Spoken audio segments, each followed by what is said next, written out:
ஊர் கோவிலில் அதே அரசியலை காட்டினாங்க. ரொம்ப மகிழ்ச்சி சந்திச்சதில் முதல் முறையாக ஊருக்கு தலைவர் அவர்கள் வந்திருப்பார். ஆனால் நான் முதல் முறையாக வரேன்.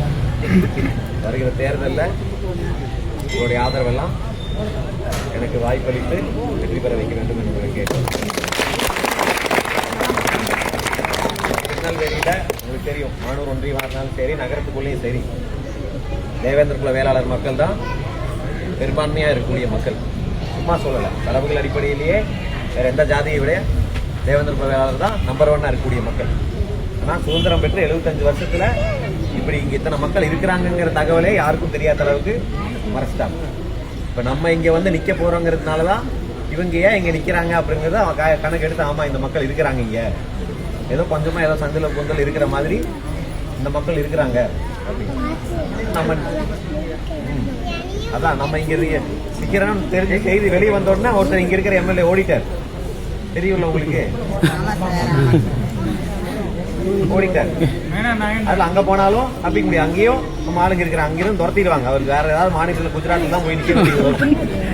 அதெல்லாம் நம்ம ஆதரவு நீங்கள் சரியா கொடுக்கும். நம்ம ஒன்றும் பண்ணையார் கிடையாது. நம்மளுக்கு கோவில் கோடைக்கு பணம் கொடுக்கறதுக்கோ மக்களுக்கு பணம் கொடுக்கறதுக்கோ இது கிடையாது. ஆனால் நம்ம மக்களுக்கு என்ன செய்யணுங்கிறது நம்மளுக்கு தெரியும். நம்மளுடைய பலத்தை காட்டணும்னா எங்கே போய் நிற்க முடியும்? நம்ம மக்கள் எங்கே இருக்கிறாங்களோ, எங்கே அதிகமாக இருக்கிறாங்களோ அந்த திருநெல்வேலி மண்ணில் தான் வந்து நிற்க முடியும்.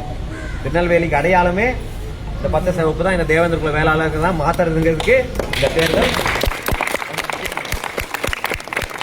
ஏதோ 2 ஜாதி சேர்ந்தவங்க மாறி மாறி எம்எல்ஏ ஆகிறதுக்கு அது போதும், முடிஞ்சிச்சு.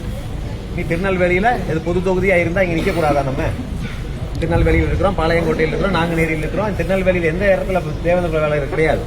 ஆனால் இது வரைக்கும் ஒரு எம்எல்ஏ கூட ஆக முடியாது. ஏன்னா இது தனி தொகுதி இல்லையா? பொது தொகுதியாக இருந்தால் நம்ம நிறுத்தக்கூடாதான். அப்போ அதெல்லாம் மாற வேண்டும் என்றால் நம்மளுடைய சக்தியை நம்மளுக்கு காட்டணும். நம்ம அதுவும் வெறுமனேன்னு வந்து ஜாதிக்காக மட்டும் ஓட்டு கேட்க வரல. இதே பக்கத்தில் தான் ஒட்டப்பிடாரம் இருக்குது. டாக்டர் ஐயா அவர்கள் 10 வருஷம் எம்எல்ஏ இருந்திருக்காரு. ஒவ்வொரு ஊருக்கும் ஏதாவது செஞ்சிருக்கிறார். அந்த வகையில் வெறும் இங்கே வந்து எம்எல்ஏ ஆகிட்டா இந்த தொகுதியை சிங்கப்பூர் போல மாற்றிடுவோம், துபாய் போல மாற்றிடுவேன்னு பேச வரல. இந்த தொகுதிக்கு என்ன செய்ய வேண்டும், என்ன தேவை இருக்குது, இந்த பகுதியில் இத்தனை குளங்கள் இருந்து இத்தனை வறட்சி இருக்குது, நம்ம மக்கள் படித்த பசங்களுக்கு வேலை இல்லாமல் இருக்கிறாங்க, அதையெல்லாம் மாற்ற வேண்டும் என்றால் நம்ம மக்களை பற்றி சிந்திக்கிற ஒரு ஆள் தான் வரணும். அப்போ அந்த வாய்ப்பை நீங்களே எனக்கு வழங்கி வெற்றி பெற வைக்க வேண்டும்.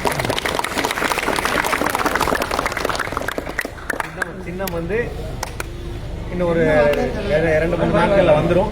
அது வந்த உடனே ஊருக்கு மீண்டும் வர எல்லாத்தையும் என்னுடைய முகம் இருக்கும் ஓட்டு பெட்டியில். என்னை பார்த்துட்டீங்கல்ல, எல்லாருக்கிட்டையும் சொல்லணும். வேற எந்த கட்சிகளாக இருந்தாலும் புதுசாக கட்சிகள் எல்லாம் வரும். ஆனால் அவர்களெல்லாம் மாற்றத்துக்கு இல்லை. அதே பழைய பண்ணையாரும் கான்ட்ராக்டரும் ஊழல் பெருச்சாளிகளும் தான் வராங்க நம்ம மக்களுக்கு. அதனால ஒரு பையனும் வரப்போறது கிடையாது. ஏதோ கோவிலுக்கு ஒரு நாள் கொடுத்து 5 வருஷம் அவங்க பண்ணையார் போல உட்காந்துப்பாங்க. நம்ம மக்களுக்கு என்னைக்குமே நம்ம மக்கள் இங்கே தலைநிமிர்ந்து நடக்கணும்னா நம்ம ஆள் ஒரு ஆள் ஜெயிச்சு இங்கே சட்டமன்றத்துக்கு போகணும்.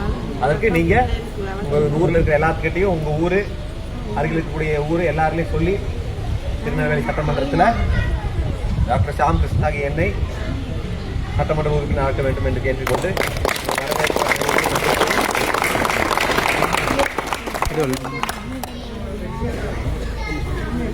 மைலேஜில் இருந்த ஆள் இல்லை.